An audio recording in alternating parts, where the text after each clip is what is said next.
நான் தான் சுபாஷினி. நானும் கவினும் ரொம்ப ட்ரூவாக லவ் பண்ணோம். கொஞ்சம் செட்டில் ஆக டைம் தேவைப்பட்டுச்சு. மே 30 அப்போ வந்துட்டு சுஜித்தும் கவினும் பேசிக்கிட்டாங்க. அப்போது அந்த டைமுக்கு வந்துட்டு அப்பா கிட்ட சுஜித் சொல்லிட்டான். அப்பா வந்துட்டு இந்த மாதிரி லவ் பண்ணுறியான்னு என்கிட்ட கேட்டப்ப இல்லைப்பா நான் லவ் பண்ணல அப்படின்னு சொல்லிட்டேன். ஏன்னா கவின் என்கிட்ட டைம் கேட்டிருந்தான். இன்னொரு 6 months கழிச்சு சொல்லு ப்ளீஸ் அப்படின்னு சொல்லியிருந்தான். அதனால வந்துட்டு நான் வந்துட்டு அப்பா கிட்ட அன்னைக்கு சொல்லலை.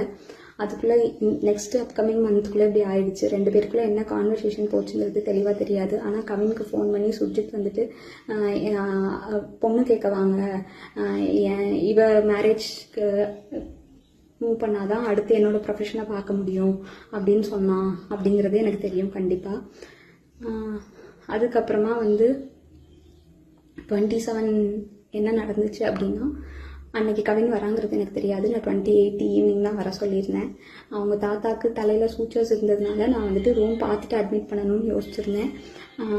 அப்போ வந்துட்டு ஆஃப்டர்நூன் மங்கம்மாள் சாலைக்கிட்ட வந்து நின்றுட்டு தான் எனக்கு வந்துட்டு தெரியவே செய்யும் அவங்க வந்திருக்காங்கன்னு சொல்லிட்டு. ஸோ டேரெக்டாக நான் அங்கே ஐபிக்கு கூட்டிகிட்டு போயிட்டு கவின் உள்ளே வந்தான். பட் அவங்க அம்மாக்கிட்டையும் மாமாக்கிட்டையும் மட்டும்தான் நான் பேசிகிட்டு இருந்தேன். பேசிகிட்டே அப்படியே கவின் வெளியே போயிட்டான். அங்கேருந்து கிளம்புறப்பந்தான் அவங்க அம்மாவும் கிளம்புறப்பந்தான் கவின் எங்கே அப்படிங்கிறதே நாங்கள் யோசித்தோம். நான் ட்ரீட்மெண்ட் ப்ரொசீஜர்ஸ்லாம் எக்ஸ்பிளைன் பண்ணிகிட்டு இருந்தேன். அப்போ யோசிச்சுட்டு நான் வந்துட்டு சொன்னேன். அவங்க அம்மா வந்துட்டு கால் பண்ணாங்க, உனக்கு எடுக்கல. நானும் கால் பண்ணி எடுக்கல. நீங்கள் வேணால் பசிக்குதுன்னு சொன்னாங்க அவங்க அம்மா, சாப்பிட போங்க, நான் வேணால் வர சொல்கிறேன்னு சொல்லியிருந்தேன். அதுக்குள்ளே இப்படி ஆயிடுச்சு.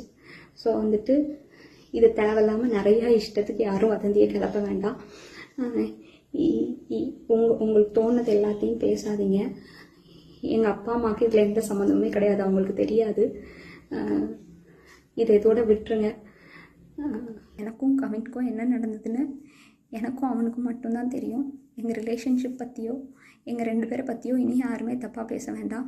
யாருக்குமே எதுவுமே தெரியாது. உண்மை தெரியாமல் எல்லோரும் நிறையா பேச வேண்டாம். எங்கள் அப்பா அம்மாவுக்கும் இதுக்கும் எந்த சம்மந்தமுமே கிடையாது. அவங்கள பனிஷ் பண்ணணுன்னு நினைக்கிறது தப்பு. அவங்கள விட்டுருங்க.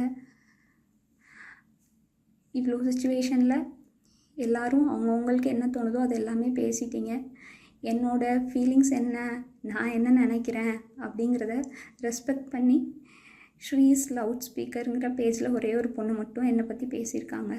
அவங்களுக்கு மட்டும் ரொம்ப தேங்க்ஸ்.